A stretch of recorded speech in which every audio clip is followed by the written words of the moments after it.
Welcome my dear student, आपका स्वागत है। My dear student, today we will discuss chapter 5, exercise 5.2, pairs of lines of NCERT Maths, class 7.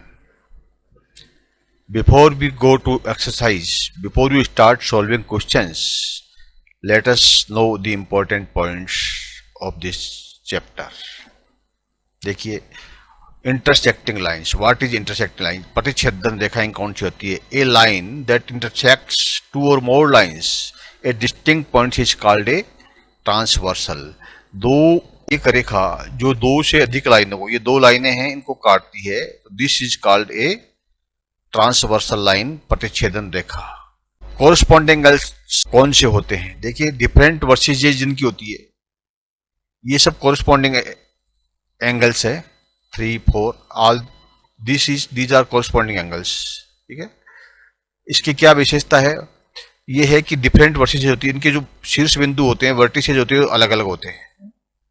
Number 1, are on the same side of the transversal. ये transversal के एक ही दिशा में होती है, यानी ट्रांसवर्सल लाइंस जो होती है, इसके जैसे ट्रांसवर्सल लाइन, ये लाइन है तो इसके एक ही साइड में होती है, अलग अलग साइड में नहीं हो सकती।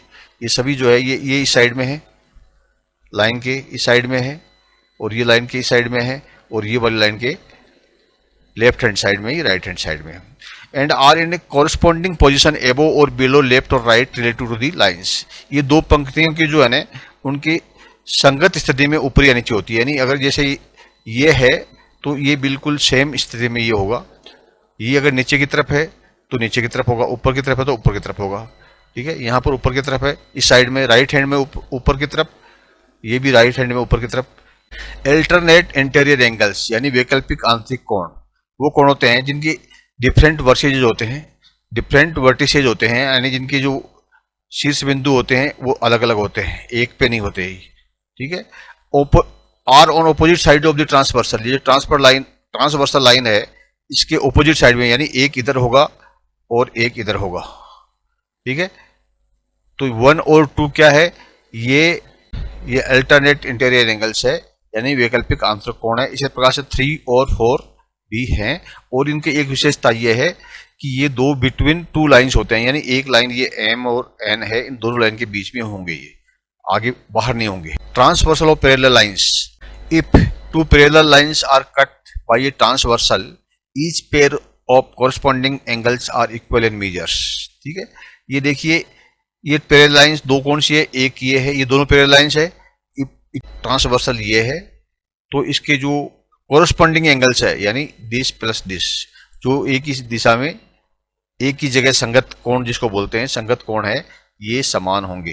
ठीक है, इसी प्रकार से इसके कोरस्पॉन्डिंग कौन कौन से हैं? ये वाले हैं। Transversal of parallel lines. If two parallel lines are cut by a transversal, each pair of alternate interior angles are equal. जैसे कोरस्पॉन्डिंग एंगल्स इक्वल होते हैं, उसी प्रकार से इसके अल्टरनेट इंटीरियर एंगल्स यानी एकांतर अंत्य कोण है, वो भी समान होंगे। जैसे 1 के बराबर ये 3 होगा, और 2 के बराबर 2 इज इक्वल टू 4। जो पॉइंट्स हमने अभी ऊपर डिस्कस किए, उनको हम क्रॉस भी कर सकते हैं, चेक भी कर सकते हैं। कैसे कि when a transversal cuts two lines such that pairs of corresponding angles are equal, then the lines have to be parallel.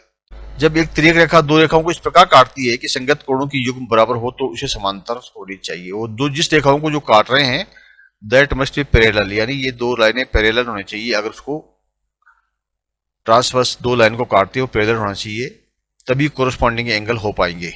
When a transversal cuts two lines such that pairs of alternate interior angles are equal, the lines have to be parallel. Interior angle के लिए भी जरूरी है कि जो जिस line को वो काटे वो पैरेलल हो। अल्टरनेट इंटीरियर कौन से हैं? ये वाले हैं, तो इसमें भी ये दो लाइनें जो है पैरेलल होगी, तभी ये सिद्धांत लागू होगा, अदरवाइज नहीं। When a transversal cuts two lines such that pair of interior angles on the same side of the transversal are supplementary, the lines have to be parallel. दो ये ट्रांसवर्सल लाइन है तो ये लाइन सप्लीमेंट्री होनी। अगर ये दोनों कोण जो है सप्लीमेंट्री होंगे, ठीक है, इंटरनल दोनों मिला के 180 डिग्री के होंगे, तो ये जरूरी है कि ये लाइनें जो है सप्लीमेंट्री हो। यही तीनों सिद्धांत जो है, ये कहिए कि जो हमने जो ऊपर पढ़े थे, उनके ये चेक पॉइंट्स हैं। Now question 1 is on the screen. State the property that is used in each of the following statements. ये स्टेटमेंट दिए हैं, इसमें कौन सी प्रॉपर्टी यूज की गई है. If A is parallel to B, ये लाइन ए है, अगर ये पैरेलल है टू बी तो एंगल 1 और 5 जो है इसके अंदर जो यूज की गई है वो प्रॉपर्टी कोरस्पॉन्डिंग एंगल की प्रॉपर्टी. 4 और 6 कौन सा है, देखिए ये है और ये क्या है, ये दोनों कौन जो है ये है alternate interior angles. Alternate line पे, इसके लाइन के इस तरफ है और ये लाइन के इस तरफ है. इंटीरियर है क्योंकि दो पैरेलल लाइनों के बीच में है, इसलिए ये जो है इसमें जो रूल यूज किया गया है वो है इंटरनेट, वो किया है वो है alternate interior angles. And third, if 4 + 5 = 180, ये 4 और 5 जो है मिला के अगर 180 डिग्री हो तो ये कौन सा प्रॉपर्टी यूज की गई है. देखिए 180 डिग्री मीन्स ये जो है सप्लीमेंट्री एंगल्स है, ठीक है, दोनों मिला के 180 होते हैं तो both are supplementary to each other, therefore interior angles on the same side of transversal are supplementary. ये वाली प्रॉपर्टी जो है इसके अंदर यूज की गई है. ये इसका आंसर दिया हुआ है इंग्लिश में और आप हिंदी में भी दिया हुआ है, आप इसको पॉज कर सकते हैं, पढ़ सकते हैं. Thank you, my dear student. Please like and subscribe